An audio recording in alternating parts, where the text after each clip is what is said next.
para masagot ang mga katanungan mo. God, bakit ako kinakabahan?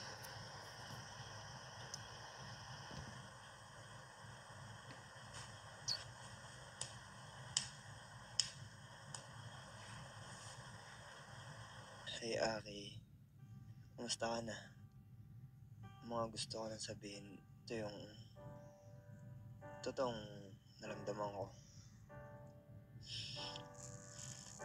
Alam mo naman na sobrang mahal na mahal kita, diba? At una pa lang naman, nasuportahan kita sa lahat ng gusto mo. Lalo na ngayon sa mga pangarap mo, diba? Ayun, gusto ko lang ding malaman mo na naging masakit para sa akin lahat ng napapanood ko, Aki.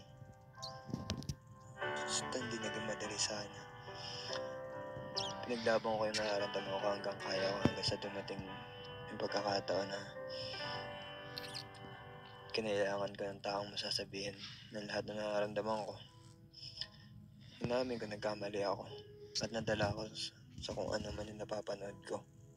Pinanghawakan ko yung pangako mo bago ako pumasok sa loob ng bahay ni Kuya, alam mo yan, na kahit ano napapanood ko, kahit anong nakikita ko, na wag akong magpapapekto. Pero siyempre, hindi naman ako ganun kalakas, hindi naman ako ganun katibay eh. Ayun, hanggang sa dumating sa punto na hindi ko na kinaya. Lalo nung sinabi mo na wala akong karapatan dahil manliligaw pa mo pa lang ako. Sakit na sa part ko kasi siyempre, masakit para sa akin na nawalan ako ng kakampi. Lalong masakit na parang hindi mo nakita yung worth ko. Pero kahit ganun, masaya ako sa narating mo at patuloy kitang susuportahan kahit na hindi na ako ang kasama mo sa pangarap mo. Mahal na mahal kita, Aki, kaya mas di ko alam kung paano sabihin. And stop na lang siguro muna ako. Nanliligaw ko sa'yo. Hindi dahil sa sumuko na ako, hindi dahil alam ko mas mapabuti ka at matutukan mo ang pangarap mo. Alam ko maiintindihan mo din naman lahat ito eh. Lalo na pagtapos mo dyan, di ba? Wala naman sa akin kung maayos pa to eh. Hindi, sa akin lang. Malaman mo lang lahat, simula umpisa. Yun lang. Yun lang gusto kong sabihin sa'yo. Ayun, mag-iingat ka palagi. Mahal na mahal kita. Hanggang dito na lang muna ako, Aki ah. Sorry, naubos na ako eh. Hindi ko na kinaya. Gave my heart to a stranger. Father, forgive me for it, but I don't wanna back. If this pain is what it means to have it, then I'd rather be without it. Gave away my heart to a stranger. Anong sinasabi ng puso mo ngayon? Masakit, Kuya. I feel betrayed.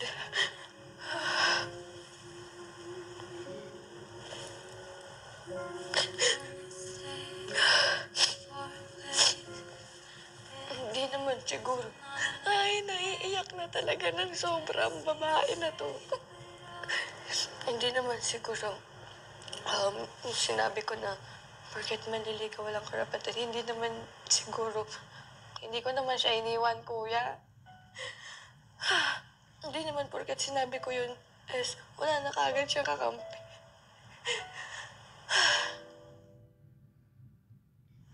Yeah, Kuya.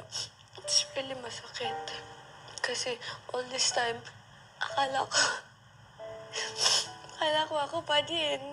Hindi na pala. All this time, kahit yung mga napapanood niya.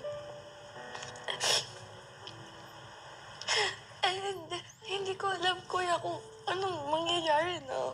Kung desisyon niya yun, I respect that. Pero if ever na he needs me 24/7, free ako for him, Kuya. Pero sana man lang, inantay niya muna ako. So, para makapag-usap kami ng maayos. Pero, Siguro, kuya, hindi ko naman siya masisisi. Lalawakan ko na lang yung pag-iintindi ko, kuya. Kuya, sobrang sakit.